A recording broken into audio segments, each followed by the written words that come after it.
everyone goes through slumps, whether it be a professional basketball player in the NBA, or a major leaguer in the MLB, or even Joe Schmo at the local convenience store not being able to fulfill what they normally do at their job.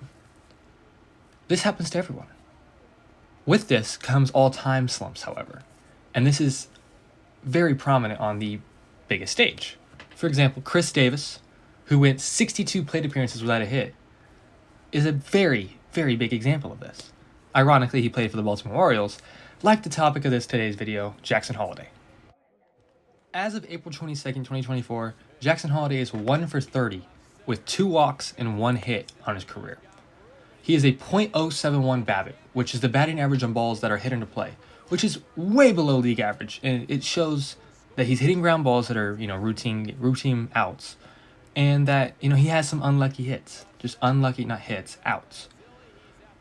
His ground ball rate is 13% higher than the league average, but other than that stat, he's league average on fly ball rate and just 4% under league average for line drives. His strikeout rate, however, that's the part that's a little concerning for fans and just viewers of baseball in general.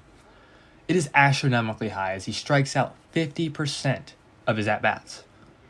For reference, the league average for this is 22.7% of the time, which is just not a good thing to see for a young prospect that's coming up and just hasn't experienced any failure throughout high A, double A, or triple A, even high school for that. But you also have to take into account one thing, that very thing, that he is a hyper young prospect. He was drafted less than 2 years ago in the draft of 2022. He flew through the minors and hasn't experienced a hint of failure whatsoever. This is the first major step in his process of becoming a star in which he has struggled.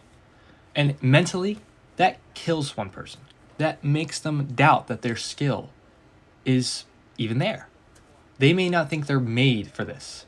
Even though for years they have not experienced failure, this one set of failure can harm confidence forever. This also comes with people berating him during games. For example, during the Royals game, you could hear fans on the broadcast repeatedly announcing, 1 for 30, or it was 1 for 28 to start the game.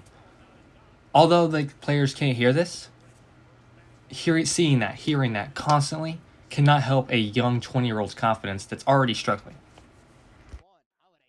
With this failure, however, people are saying that he should be sent back down to the Orioles AAA affiliate, which is the Norfolk Tides. He spent the start of the season there, and then he spent the end of last season there. And he crushed it. He crushed AAA, he crushed AA, he crushed every minor league he's been in. And it didn't come with any struggles. But his confidence is already hurting. He's 1 for 30, and it's just not happening for him. But sending him down all back to the minors after working his way up, after less than 2 weeks of being in the majors, is only going to hurt his confidence. It can't do good. The Orioles, as well, since the call-up of Holliday, are 8-3 as of April 22nd. The team is winning, albeit, despite Holliday, so why not let the young prospect work it out? The only way to get used to major league pitching and the speed of it and the break of everything is to face it. AAA pitching is not even comparable to Major league pitching. It's not comparable to AA, but we're talking about Major League. So why not let the young prospect work it out? And if you look back to last season, the 2023 season for the Baltimore Orioles, you can see one major rookie that struggled at the start of the season and ended up being one of the best players on the team, that being Gunnar Henderson. He did not hit his 5th home run until mid-June. Henderson obviously ended with 30-plus home runs. I'm not saying that Jackson Holliday is going to hit 30-plus home runs. He's not been a power hitter. He's been a double machine. He'll hit some home runs. He'll hit home runs. But he's not a extreme power hitter. And that's okay. That's not what he needs to be. He just needs to get on base, get his confidence up. But Gunnar Henderson started very slow. He couldn't hit lefties. He didn't hit a lefty home run until late in the season. And people were saying that he should be sent back down to AAA to get his confidence back up, just as they're doing to Holliday now. However, the Orioles just stuck with him. They kept him every day, or almost every day at least, and just allowed him to work out his kinks. And if you look at him from the beginning of the season to the end, he's a completely different player. 162 games is a lot to learn off of. And if you send him back down to AAA and get him back to get him accustomed to AAA pitching once more, it won't help him. It might help his confidence, but it's not going to help him face any failure he has in his future or get used to the Major League pitching now. He's a good enough player now to play Major League Baseball. He's just having confidence issues. On the flip side, however, Orioles rookie Colton Cowser is a grand example on sending one down back to minors and bringing him up later.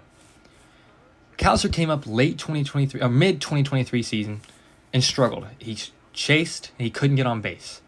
They sent him back down to the minors and he made opening day roster this year. He's killing it. He's top 3 in Rookie of the Year odds, and he's tied with Westberg with 5 home runs. That is absurd. He is one of the best players on the team after being one of the worst last season.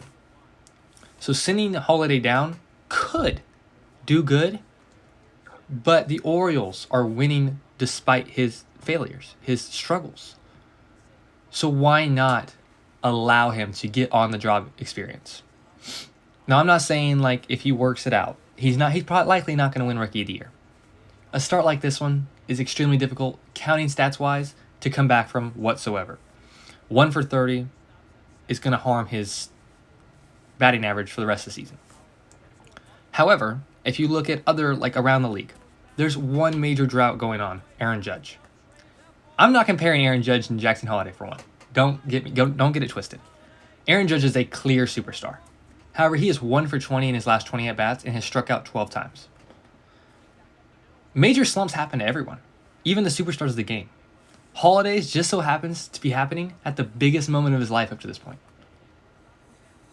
Also, if you watch the games and specifically tune in to Holiday's at-bats, every day they're becoming more competitive and productive. Even though they're leading to outs, he's hitting line drives, ground balls, and he's taking balls. He's not chasing very often. He does take, however, too much. One specific example is yesterday, April 21st, against the Kansas City Royals. He took a sinker down the middle when bases were loaded. That struck him out. He is in his head too much, and that is the problem. All he needs is like one game where he gets 2 hits and he can get the ball rolling. And then you look at other prospects in the league or future, like former superstars. Willie Mays. Again, not comparing Willie Mays and Jackson Holliday skill-wise, but Willie Mays is a Hall of Famer. He started 0 for 12. A person can overcome a slow start and become one of the best players of all time. I'm not saying Holliday will do that, but if Holliday can rattle off a hit or two, as I said, his confidence will once again begin to rise, and he might be able to fulfill his number 1 prospect title. Because, after all, you don't just get named the number 1 prospect for no reason.